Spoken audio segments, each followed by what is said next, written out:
राष्ट्रवादी काँग्रेस आमदार अपात्रता प्रकरणावर आज सुनावणी आहे आणि अजित पवार यांच्यासोबत गेलेल्या आमदारांना अपात्र करण्याची मागणी केली गेली आहे। विधानसभा अध्यक्षांनी आमदारांना अपात्र केलं नाही, त्यामुळे याचिका दाखल केली गेली।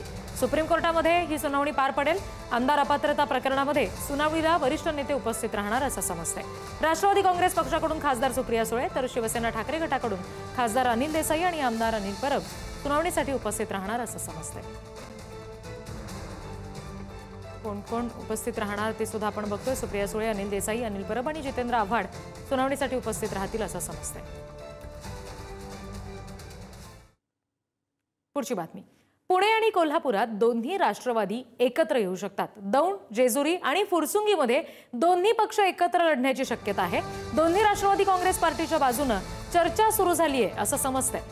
जेजुरी नगर परिषदेमध्ये 20 जागा आहेत। यापूर्वी जेजुरी नगर परिषदेमध्ये काँग्रेस आणि आता भाजपमध्ये गेलेले माजी आमदार संजय जगताप यांच्याकडे होती आणि त्यामुळे जेजुरी नगर परिषदेत आता दोन्ही राष्ट्रवादी एकत्र लढतील अशी शक्यता आहे।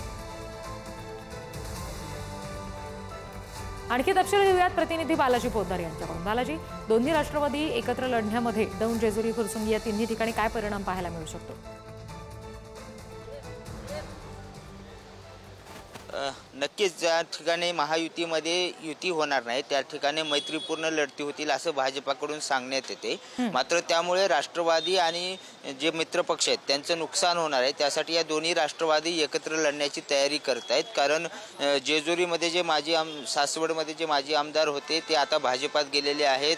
त्याचबरोबर वेगवेगळ्या जिल्ह्यामधले सगळेच नेते भाजपामध्ये जात आहेत। त्यामुळे दोन्ही ठिकाणी कार्यकर्त्यांचं मनोबल वाढवण्यासाठी आणि सत्तेत येण्यासाठी दोन्ही राष्ट्रवादी जे आहेत ते एकत्र लढावा असा एक सूर आहे कार्यकर्त्याचा आणि त्या कार्यकर्त्यांच्या भावनाचा विचार जो आहे तो दोन्ही राष्ट्रवादीकडून करण्यात येतोय। स्थानिक पातळीवर याचा निर्णय करण्यात यावा अशी जी प्रतिक्रिया आहे ती पक्षांकडून देण्यात आलेली आहे। त्यासाठीचा जो अभ्यास आहे तो केला जातोय आणि अशी प्राथमिक चर्चा जी आहे ती दोन्ही पक्षांकडून सुरू करण्यात आलेली आहे आणि दोन्ही राष्ट्रवादी एकत्र लढणार असल्याची सध्या तरी चित्र आपल्याला पाहायला मिळते। आता या सगळ्या शक्यता आहेत, मात्र याची चर्चा सुरू झाल्याने कदाचित तशी तयारी सुद्धा दोन्ही राष्ट्रवादीकडून करण्यात येते आणि याचा जो फटका आहे तो महायुतीमधल्या भाजपाला जास्त बसण्याची शक्यता आहे। कारण सगळ्यात मोठा पक्ष म्हणून भाजप आज लढतोय आणि त्या विरोधात जर लढायचं असेल तर या दोन्ही राष्ट्रवादीला एकत्र येऊन ताकद वाढवावी लागणार आहे। तेच काम सध्या पक्षांकडून सुरू असल्याचं आपल्याला पाहायला मिळतंय। अगदी बालाजी, धन्यवाद या सगळ्या माहितीसाठी।